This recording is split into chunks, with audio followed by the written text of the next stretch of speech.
Vanessa Carter stepped out of the grand revolving doors of La Riviera, an exclusive fine dining restaurant known for its elite clientele.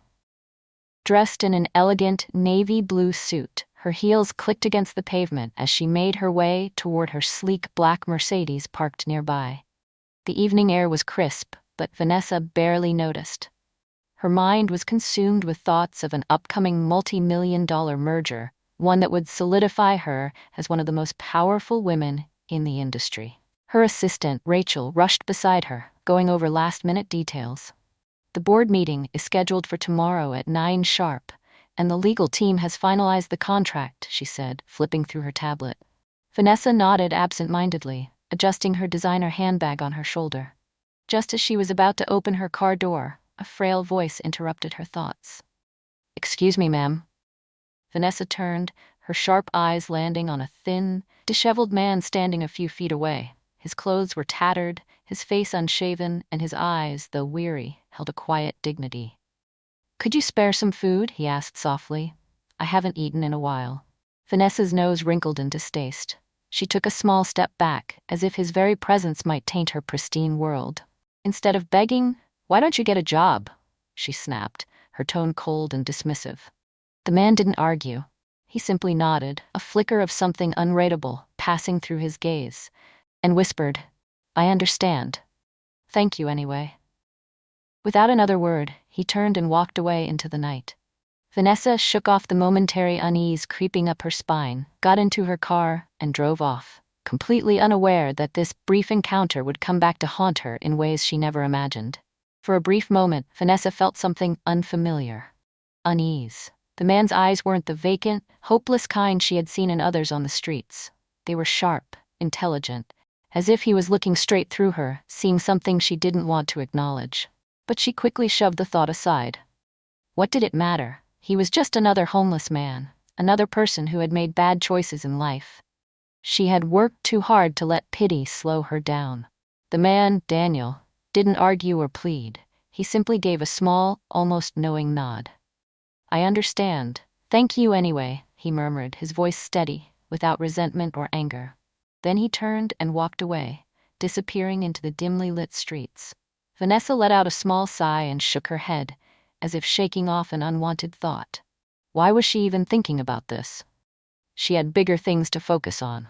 Sliding into her luxury car, she adjusted the mirror, took one last glance at her reflection, and pressed a button on the dashboard. The engine purred to life, drowning out the distant hum of the city. As she drove off into the night, her mind quickly shifted back to spreadsheets, contracts, and profits. She had no way of knowing that the man she had just dismissed would soon walk back into her life. Not as a beggar, but as someone she could never ignore. Vanessa Carter was more than just a CEO. She was a force to be reckoned with. As the head of Carter Enterprises, one of the most powerful investment firms in the country, she had built an empire through calculated risks, ruthless decision-making, and an unshakable drive for success. Her office, perched on the top floor of a gleaming skyscraper, overlooked the city, a kingdom she had conquered with sheer determination. People feared her, respected her, but no one dared to cross her. She was known for making deals that left competitors gasping for air and firing employees without hesitation if they didn't meet her impossible standards. Now she was on the verge of her biggest victory yet. A merger with Technova, a cutting-edge tech giant. The deal would make her one of the most powerful women in the industry, expanding her influence beyond finance into technology. At that morning's board meeting, her senior executives hung on to her every word as she outlined the final steps of the deal. "Once this merger is finalized, Carter Enterprises will be untouchable," she declared, her voice filled with confidence. Her employees nodded in agreement, though some exchanged uneasy glances. They admired her brilliance, but her cold, no-nonsense demeanor made her unapproachable. Vanessa didn't care. She had fought tooth and nail to get where she was. Raised in a struggling single-parent household, she had learned early that nothing in life came for free. She despised weakness, believing that if you wanted something, you had to take it. No excuses, no handouts. And she had no intention of slowing down now. What she didn't realize was that the man who would challenge everything she believed in was about to walk into her office. The next morning, Vanessa strode into Carter Enterprises' towering headquarters, exuding confidence. Today was supposed to be a defining moment, the final step before securing the biggest deal of her career. As soon as she stepped out of the elevator, her assistant, Rachel, rushed toward her, looking tense. "Ma'am, the board members are already in the conference room," Rachel said hurriedly. "There's been an unexpected development." Vanessa frowned. "What kind of development?" Rachel hesitated. "You'll want to see for yourself." Brushing off the concern, Vanessa straightened her blazer and pushed open the heavy glass doors to the boardroom. The room was filled with her company's top executives and legal team, all seated around the long, polished table. A hush fell as she entered, but what struck her was the look on everyone's faces: disbelief, curiosity, even a hint of unease. And then she saw him. Standing at the head of the table, dressed in an impeccably tailored suit, was the same homeless man she had turned away the night before. Vanessa froze, her breath catching in her throat. No, it couldn't be.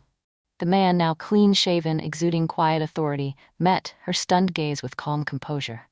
"Good morning," he said smoothly, his voice steady and confident. "I'm Daniel Reynolds, CEO of Technova." Gasps rippled through the room. Vanessa's world tilted for a brief moment, but she recovered quickly, masking her shock behind a stoic expression. Daniel continued as if nothing was amiss. "I appreciate you all being here. As you know, this merger is a significant step for both our companies." His eyes flickered toward Vanessa, a knowing glint hidden beneath his professional demeanor. She gripped the chair in front of her to steady herself, her mind racing. How was this possible? How could the man she dismissed as a beggar be standing in front of her as the head of a billion-dollar company? For the first time in a long time, Vanessa Carter had no words. The tension in the boardroom was thick. Vanessa Carter, always in control, felt her grip slipping. Daniel Reynolds, the man she had dismissed as a beggar, stood before her, not as a desperate man in tattered clothes, but as a powerful CEO, commanding the room's attention. As the murmurs died down, one of the board members cleared his throat. "Mr. Reynolds," he began, "we weren't expecting you to take over Technova. There were rumors about a leadership change, but nothing confirmed." Daniel gave a small nod. "Understandable. I wasn't ready to make my return public until now." Vanessa's fingers tightened around the edge of the table. "Return?" As if sensing the unspoken question, Daniel leaned back slightly, his expression composed. "I imagine some of you might be wondering how I got here," he said. "A few years ago, I was exactly where Vanessa is now, a CEO, leading a thriving company. I founded Reynolds Innovations, a startup that revolutionized AI-driven technology. It grew fast, attracting investors and partnerships. I had wealth, power, and a future that seemed unstoppable." He paused, his gaze flickering over the faces in the room. "But power also attracts the wrong kind of people." A few executives leaned forward, intrigued. "I trusted the wrong business partner," Daniel continued. "Someone I considered a friend, someone I let too close. He manipulated the board, forged documents, and within months I was forced out of my own company. Legal battles drained me, my assets were frozen, and at the same time, my wife fell sick." The room was utterly silent. Even Vanessa, despite herself, felt her stomach tighten. "I spent everything trying to save her," Daniel said, his voice quieter now. "But I lost her anyway. And with that, I lost everything." A pause. "I went from owning skyscrapers to sleeping under them." The weight of his words hung in the air. "But I didn't give up," he continued, his voice firm. "I took odd jobs, construction, cleaning offices, even waiting tables. And then, one day, I met someone who saw my potential, a silent investor who believed in me. With his backing, I rebuilt from the ground up. That's how Technova was born." Daniel's story left the boardroom in awe. Some nodded in admiration, while others sat back, absorbing the weight of his journey. Everyone, except Vanessa. She was still reeling, struggling to process what she had just heard. Because while the rest of the room saw an inspirational success story, all Vanessa could see was a reminder of the man she had dismissed as worthless. Vanessa sat stiffly in her chair, her hands clasped tightly on the table. She could feel the eyes of her board members on her, waiting for her reaction. But she wasn't about to let them, or Daniel, see her rattled. Clearing her throat, she forced a polite smile. "Quite the story, Mr. Reynolds," she said smoothly. But I assume we're here to discuss business, not personal history. A flicker of amusement crossed Daniel's face, but it was gone in an instant. He nodded. Of course. For the next hour, the room filled with negotiations, numbers, projections, terms of the deal. Vanessa fought to regain control, steering the discussion back to profits and strategy. But no matter how much she focused on logic and figures, she couldn't ignore the undercurrent of tension between her and Daniel. And then, just when she thought she had him cornered with a hardline proposal, Daniel leaned back in his chair and sighed. I won't finalize this deal, he said simply. A murmur rippled through the room. Vanessa's stomach tightened. Excuse me? I won't move forward unless something changes. Daniel's eyes met hers, calm but unyielding. Vanessa clenched her jaw. And what exactly do you want to change? Daniel's gaze didn't waver. You. The room fell into stunned silence. Vanessa's pulse pounded in her ears. This is business, not personal. That's where you're wrong, Daniel said. His voice was steady, but there was a quiet intensity beneath it. Business is built on relationships, on the way we treat people, whether they can offer us something or not. I don't do business with people who lack basic respect for others. The words stung more than Vanessa cared to admit. I don't expect you to change overnight, Daniel continued. But if we're going to merge, I need to know that Carter Enterprises isn't run by someone who looks down on those she deems beneath her. His voice softened slightly. People deserve second chances, Vanessa. Even the ones you think aren't worth it. Vanessa said nothing, but for the first time, she had no quick comeback. For the next few days, Vanessa couldn't shake the words Daniel had spoken in that boardroom. They echoed in her mind, piercing through the noise of meetings, contracts, and financial projections. She had always prided herself on being tough, a woman who had worked hard for everything she had, someone who didn't need sympathy or handouts. But something about Daniel's calm, unwavering confidence, despite the depths of his struggles, left her feeling exposed, vulnerable. Her eyes often wandered to the window of her office, the city skyline sprawling before her, a city of success built on countless sacrifices. But as she gazed out, she realized how little she had given in return. She had spent so many years chasing power and wealth that she had lost touch with the very things that mattered. For the first time in her life, Vanessa wondered if her ruthless ambition had come at too high a cost. Her employees, though loyal, feared her. She had cut corners and pushed people to their limits, all in the name of success. And she had turned away those in need, convinced that weakness was something to be avoided. But in Daniel's eyes, she had seen something different, a quiet strength in humility that Vanessa hadn't realized she was missing. How had she allowed herself to become so hardened? Over the following weeks, Vanessa started making small changes. She reached out to her assistant and asked for information about the local homeless shelters. She began visiting them anonymously, donating both money and supplies, though she never let anyone know. At first, it felt strange, awkward even, as if she was stepping out of a persona she had worn for so long. But little by little, the unease faded. She began speaking with the people at the shelters, hearing their stories and realizing that each person had a past, a reason for their struggle. Just like Daniel. One evening, after making another anonymous donation, Vanessa stood in front of the shelter's front door, the cool night air brushing against her cheeks. She took a deep breath, her heart lighter than it had been in years. She had started to change, and though the path was slow, Vanessa knew that she was finally learning what it meant to be truly powerful. Not through wealth or status, but through kindness, respect, and understanding. Months later, as the seasons changed and the city buzzed with life, Vanessa found herself walking down the same street where she had first crossed paths with Daniel.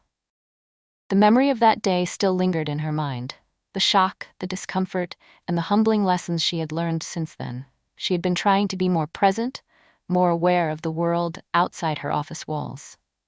As she walked past a small park, she saw a man sitting on the curb, disheveled and frail, holding a sign that read, "Hungry. Anything helps."